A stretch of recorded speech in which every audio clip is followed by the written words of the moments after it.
పాపికొండల వద్ద గోదావరిలో పడవ ప్రయాణం జీవితంలో మరుపురాని మధుర అనుభూతి. తక్కువ వెడల్పులో రెండు కొండల మధ్య ప్రవహించే గోదావరి ఆ వాతావరణానికి మరింత సౌందర్యాన్ని తెచ్చిపెడుతుంది. భద్రాచలం నుంచి రాజమహేంద్రవరం వరకు చేసే లాంచీ ప్రయాణం పర్యాటకులు మర్చిపోలేని అనుభవం. గోదారమ్మ ఒడిలో ప్రకృతి అందాలను వీక్షిస్తూ అలలపై సాగే బోటు ప్రయాణం తీపి జ్ఞాపకంగా మారుతుంది.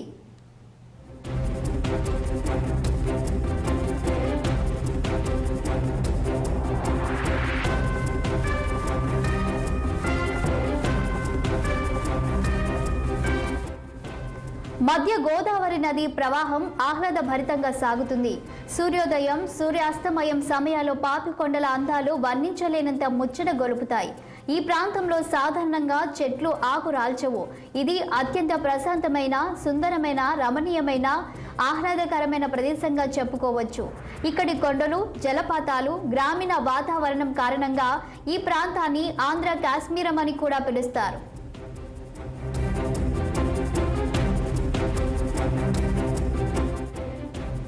పాపికొండల్లో నెలవైన దట్టమైన అడవి ప్రాంతంలో పెద్ద పులులు, చిరుత పులులు, నల్ల పులులు, అడవి దున్నలు, జింకలు, దుప్పులు, నక్కలు, తోడేళ్లు, కొండ చిలువలు, వివిధ రకాల కోతులు, ఎలుగుబంట్లు, ముళ్ళపందులు, అడవి పందులు, వివిధ రకాల పక్షులు, విష కీటకాలు మొదలైన జంతుజాలం నివాసం ఉంటున్నాయి. అలాగే వేలాది రకాల ఔషధ వృక్షాలు, మొక్కలు సైతం ఉన్నాయి.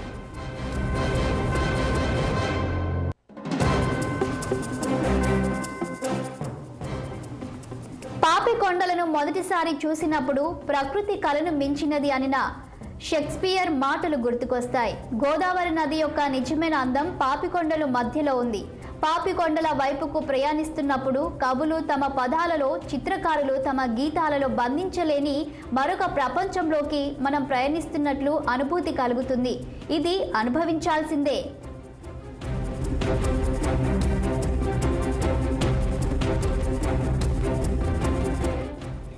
పాపికొండల వెనుక భాగానికి పశ్చిమ గోదావరి జిల్లాలోని కొయ్యలగూడెం, కన్నాపురం, పోలవరం, షింగనపల్లి, వాడపల్లి, చీడూరు మీదుగా కొరటూరుకు ఘాట్ రోడ్డు మార్గం ఉంది.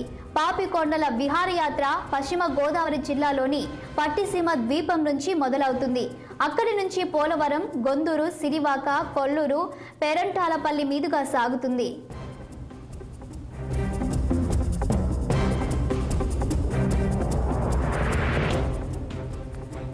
పాపికొండల పర్యాటకంతో అనేక మంది ఉపాధి లభిస్తుంది.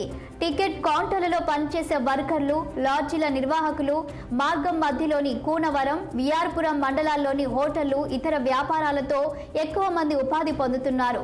పోచవరం బోట్ పాయింట్ వద్ద వ్యాపారస్తులతో పాటు బోట్ల యజమానులు, గుమస్తాలు, బోట్ల వర్కర్లు, క్యాటరింగ్ సిబ్బంది, ఫోటోగ్రాఫర్లు, నృత్య కళాకారులకు ఈ టూర్ ఉపాధిగా నిలుస్తుంది. పేరంటాలపల్లిలో వెదురు కళాకృతులు విక్రయించే కొండరెడ్డి గిరిజనులు, కొల్లూరు ఇసుక తెన్నెల్లో బొంగు చికెన్ విక్రయించే గిరిజనులతో పాటు ఐస్లు విక్రయించే వారు ఇలా సుమారు 5,000 మందికి పైగా దీనిపై ఆధారపడుతుంటారు.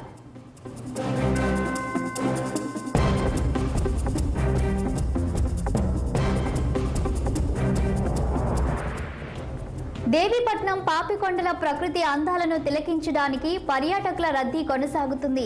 వేసవి సెలవులు ముగుస్తుండటంతో దేవీపట్నం మండలం గన్నిపోసమ్మ ఆలయం నుంచి ఆదివారం 6 బోట్లపై 450 మంది పాపికొండల అందాలను తిలకించడానికి వెళ్లారని control room supervisor P Nagaraju తెలిపారు.